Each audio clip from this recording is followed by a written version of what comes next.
Mr. Richmond, would you please remove your hat in the courtroom? I'd prefer for spiritual reasons not to. I believe I lose power when I expose my head fully. I'd prefer not to remove my hat because I feel like I need power in here. I do not find that persuasive. In fact, I find it manipulative. You're asking me to yield my power spiritually in a literal sense. This is what you're doing. If you fail to comply, I will hold you in direct contempt. Sir, I really insist on this, and I feel really strongly spiritually about it, and it's time for me to take the consequences of that. This guy walked into court and somehow decided a judge's direct order was optional. The judge told him to take off his hat. He refused, and his explanation, taking it off would supposedly strip away some kind of spiritual power. Yeah, this is where things get interesting. The judge wasn't buying the argument and made it clear that she wasn't going to let him turn a simple courtroom instruction into a philosophical debate. But instead of backing down, he kept pushing the issue. At that point, the judge accused him of trying to manipulate the court and gave him one final warning. What happens after that warning is something you definitely need to see. Let's dive in. All right, ladies, Mr. Richmond's two cases, 24M, 2519, 25M, 1312. Mr. Richmond, come on, join your attorney, please. Mr. Richmond, would you please remove your hat in the courtroom? Like I said earlier, Your Honor, I'd prefer for spiritual reasons not to. Not cultural reasons. Cultural are spiritual reasons, are they not? Or spiritual are cultural. Would you describe that to me further? It's to my understanding, sir, that many people do not need to remove their hat. I'm asking about your situation. Explain it to me. Yes, I believe mine is similar because spiritually, I believe I lose power when I expose my head fully. So I'd prefer not to remove my hat because I feel like I need power in here. Okay. I'm going to order you one more time. I do not find that persuasive. In fact, I find it manipulative. I'm going to order you one more time to remove your hat out of respect for the court as I order anybody else so as not to treat you differently. I do not find your reasons to be persuasive. I'm going to order you to do it.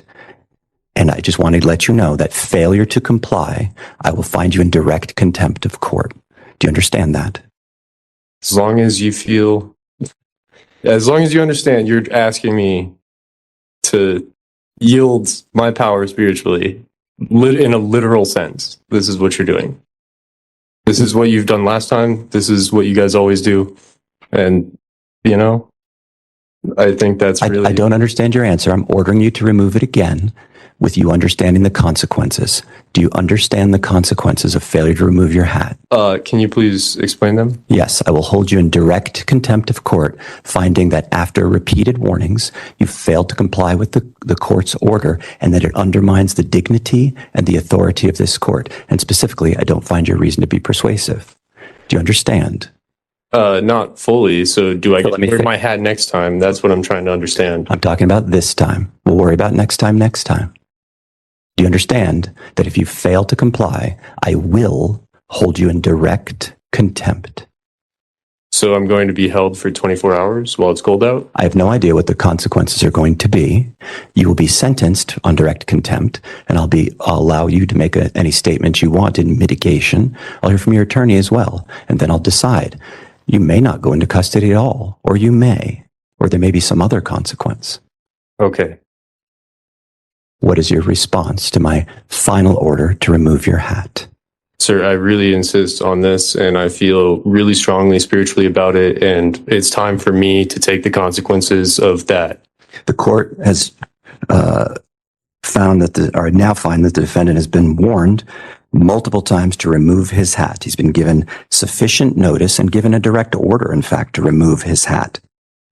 He is explained, and the court finds it to be completely incredible, having even changed his explanation after talking with his attorney, explained his heartfelt, that's with air quotes, reason for not removing his hat. I find it to be incredible, manipulative, and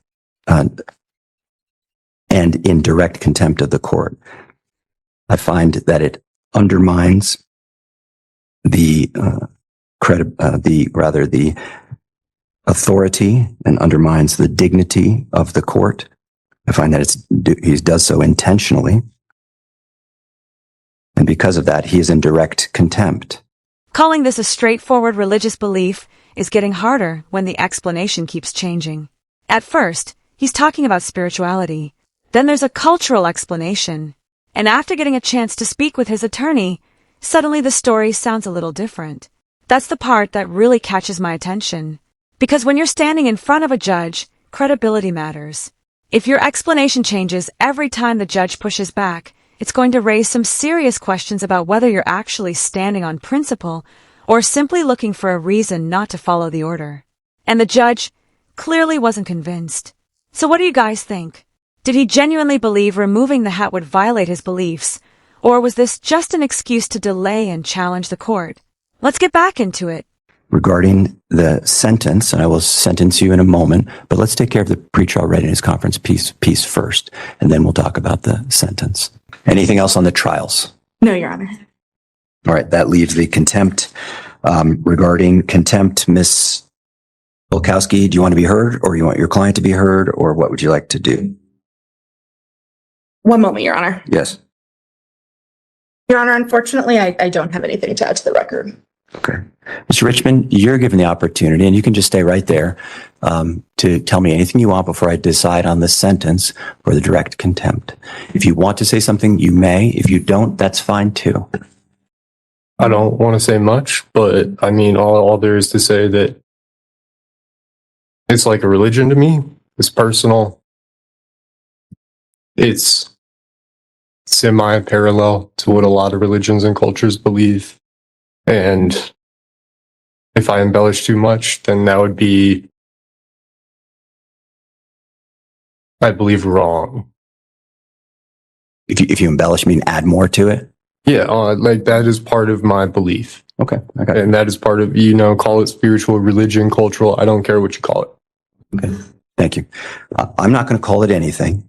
I will note that you are wearing a traditional black winter hat that shows no signs of any cultural or religious affiliation, nor have you identified any other than a personal belief that you would like to wear a hat to maintain power. Again, I don't find that to be persuasive, as I've already said. Of course, again, finding the defendant to be in contempt, direct contempt of court. I'll sentence you to 1 day in the Boulder County Jail. I was considering longer, but I just need to communicate to you that you can't do this, so I don't want to keep you in jail longer. Plus, it's a snowy day, as you said. Perhaps it's not all that punitive based on what you said. So I'll sentence you to 1 day in the Boulder County Jail. Deputies, please. My bigger concern is that we're going to have a jury on Tuesday. I'd encourage you to reevaluate your position, because I do not want you to wear a hat in front of the jury. Yeah. And be in direct contempt again.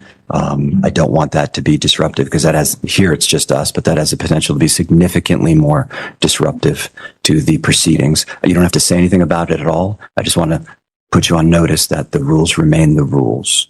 You could talk to Ms. Bolkowski about it if you want. You could say something too, but I just might be better to think about it and then talk to Ms. Bolkowski. Yes. Yes. Thank you.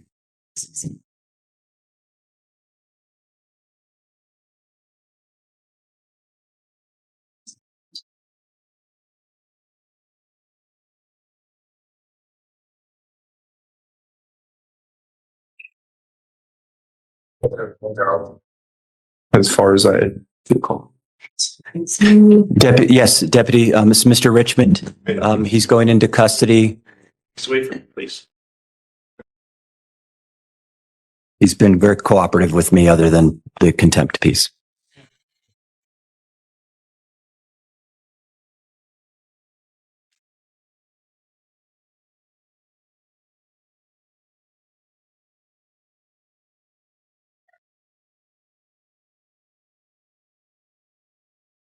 And so the records. At this point, the hat isn't even the real issue anymore. The issue is that the judge gave him a direct order, gave him multiple opportunities to comply, and he continued refusing. Eventually, the court had to draw the line. He ended up receiving 1 day in jail for repeatedly defying the judge's order, which, considering how many chances he was given to simply comply, could have been much worse. But the most interesting part may actually be what comes next. The judge warned him about Tuesday's jury trial. Because if he thinks he's going to challenge the court this way in front of a jury, he's about to find out that the stakes are much higher. So now the question is simple. Does he finally back down? Or are we about to see this exact same confrontation all over again with 12 jurors watching? Let me know what you think in the comments. Thanks for watching, and don't forget to like and subscribe for more courtroom breakdowns.